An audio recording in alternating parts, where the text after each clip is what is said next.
Welcome back. Ahead of Justin Trudeau's historic trip to Washington later this week, the Prime Minister is sitting down with 60 Minutes. While defending Canada's Syrian refugee program, Trudeau made a veiled jab at Donald Trump's plan to build a wall between the U.S. and Mexico. Ultimately, being open and respectful towards each other is much more powerful as a way to diffuse hatred and anger than layering on big walls and oppressive policies. The interview also touched on the fight against ISIL and Trudeau's climb to power, from snowboard instructor to Parliament Hill.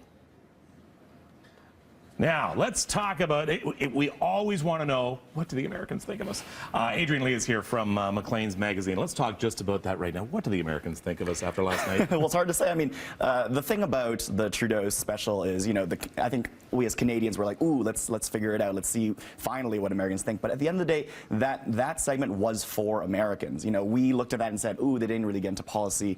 Ultimately, it was really a segment mostly about his boxing experience and sort of his rise to power. But it was very much a sort of simple introduction to who is Justin Trudeau after a long time of not, really thinking about Canada at all on the program. It's funny, too, because just last week, the Washington Post did a story on Trudeau and called him the anti-Trump. Mm-hmm.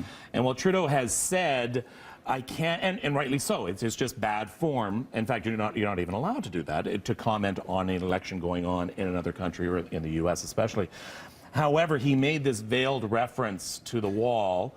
Do you think we're going to hear a little more hidden messages to Donald Trump and those who are supporting him? It wouldn't surprise me, insofar that we've seen him do it a number of times. The anti-Trump comment comes on the heels of at least 3 comments where he's spoken specifically about walls being built up and the repressive politics of Donald Trump. He said that on the Maclean's town hall, for instance, and has sort of denounced it. That being said, you look at the history of foreign leaders sort of intervening a little bit in American elections, and you don't really see that mattering for the American electorate. Certainly for a Canadian leader that's trying to build profile for a country that, again, has not been sort of thought of in America in a while. She asked him, it could have been a bombshell question yesterday.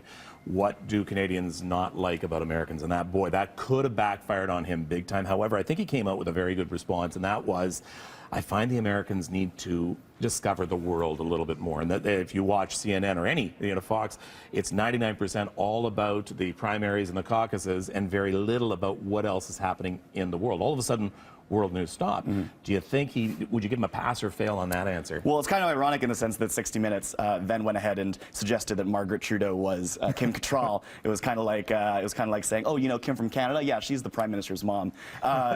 So in a way, we all sort of want America to respect us, and I think that I think a lot of Canadians would agree with Justin when he said, that the Americans should have other thoughts beyond its own walls. That being said, I think it's interesting that he did sort of echo the ambassador to America, Alan Gottlieb, who used to be the ambassador to America for the Reagan and Bush administrations. He was someone who said, yeah, I think America needs to sort of look and say, what else is around there, especially where is Canada? Where's Canada on the global stage? The Obama-Trudeau relationship has not been tested yet, really, truly, and they're going to be sitting down for dinner this week. So you're a guest at the dinner.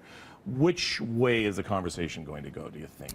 Well, I mean, at the dinner, it seems unlikely that meaningful policy debate will happen at the dinner specifically, but it seems clear to me that they're going to come out after the visit itself and really discuss, come out with a plan for climate change. This is a Liberal president who really wants to, in his last year in office, try to make climate change a meaningful part of his plan.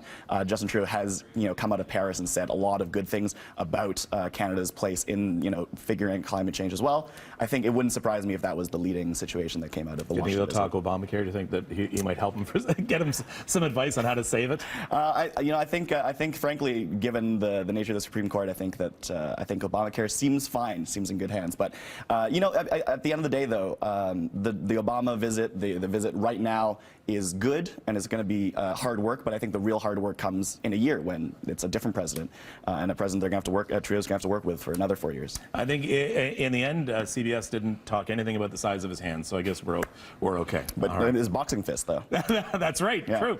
All right, Adrian, thank you so much. Adrian Lee, digital editor for Maclean's. Let's go upstairs.